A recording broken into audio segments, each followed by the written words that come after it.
Okay, so Akamine Sensei was kind enough to sit down with Dell and give us a video on how to read our certificates.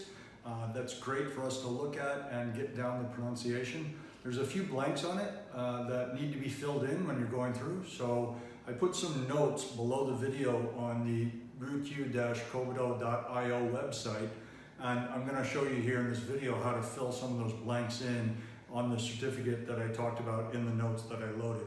So I've got a few things set up here, right? First off, I went on the internet and I pulled down a common way of writing the Japanese characters. So it's worth noting that there are 3 older ways of writing it. There's even older, these are no longer in use. These still are for formal legal documents because 1, 2, 3 could be forged one into the other. These look differently, so you can't change them. So if you really want to be cool about it, if you're writing out an EQ or an EQ or a song cue, you can use those. These are also perfectly acceptable. So with that prepared, we also went online and pulled down from the website. If you do a search on the Ryukyu-Kobudo.io website on the search bar, for rules, then you'll pull up the draft rules. These have been approved by Sensei, and if you double click on that, it pulls up a PDF document, the 11th and 12th pages of which are different certificates that show how they're printed out. Form 1 is the Hue Certificate, so we're going to be working with the Hue Certificate here. When that is normally presented, it's typically on A3 paper. This is letter size, so it's a little more cramped, but it should make it a little bit easier. What I did is I went to the video itself where Sensei is giving us the way of reading each of the characters, and he points to each one as he reads it aloud. So that makes it very easy if you want to make yourself a cheat sheet.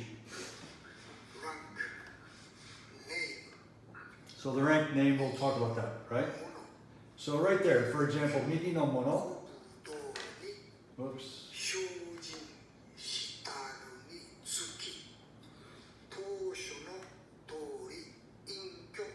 There we go, now we're going to stop. So as he says it, right? So migi no mono, just right there in Romaji, migi no mono. Eventually get used to it and know that that katakana character is no, and eventually just get it memorized and you'll know which one each one means. But in the meantime, this is almost like what the Japanese use as furigana. They'll actually use hiragana above the kanji while the school kids are learning the new kanji, typically for the grade above where they're at. So it allows them to read without actually knowing how to read the kanji until they get used to it.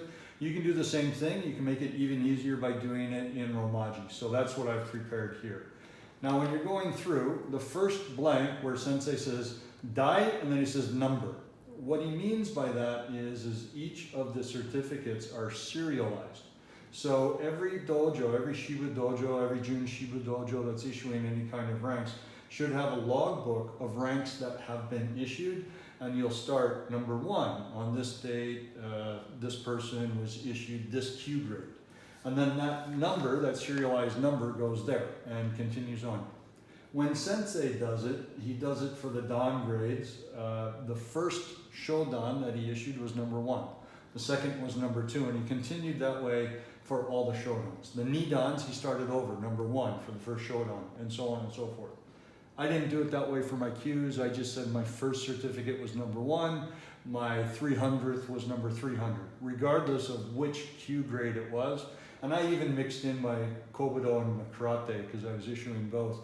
The important thing is that you can go back to the logbook and you can look up by the number that's on the certificate and find in the logbook where you entered it, because if this were my logbook and this were the certificate and here is where I'd written that, you know, Tom Jones made 5th Q on this date, then I would take a small oval stamp that goes halfway into the book and halfway onto the certificate up here at the top, and you stamp that in red.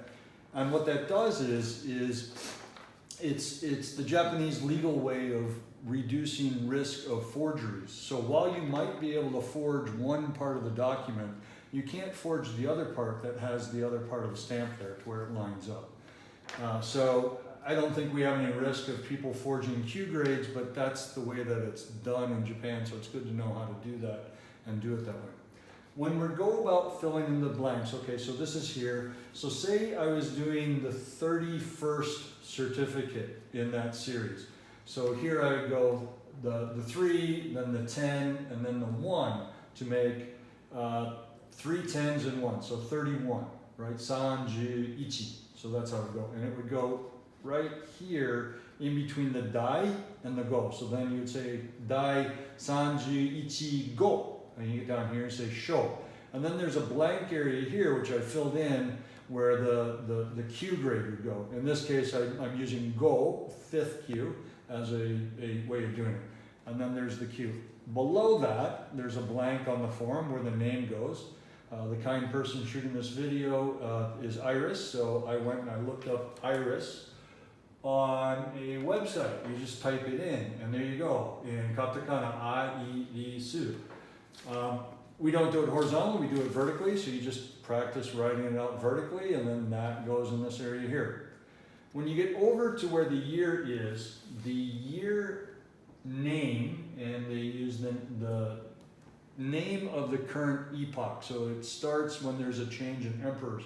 And we had a change in emperors about 3 years back. You'll see that on this one here, I don't know if you can make it out in this video or not, but it is the old Heisei, the previous era. We are now in Reiwa. So that won't work. You'll have to get your certificates made and have that removed. And here's an example of what Reiwa looks like. So you'll get that and put that into the blank area here. Then there's a gap below where it says Reiwa where the year goes. So if it's the 3rd year of Reiwa, you would write the 3 there.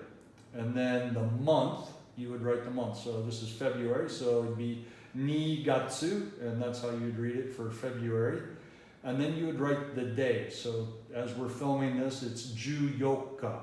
So the reading of this character, it means day or sun, is usually Nichi, but on different days of the month, you read it differently. So the first day of the month in Japanese is Tsuitachi, the second one is Futsuka, third one is Mikka, so we're reading this as Ka. When you get up to, say, 27, it'd be Niju Nana Nichi. So what you should do is go out on a website and just Google real quick, how do I say the whatever day of the month in Japanese that you were issuing this, and then you make sure you have it right. This area to the left of where it says Ryukyu, Kobudo, Shimbukan is where the authority of it's basically the signature block of the person issuing this.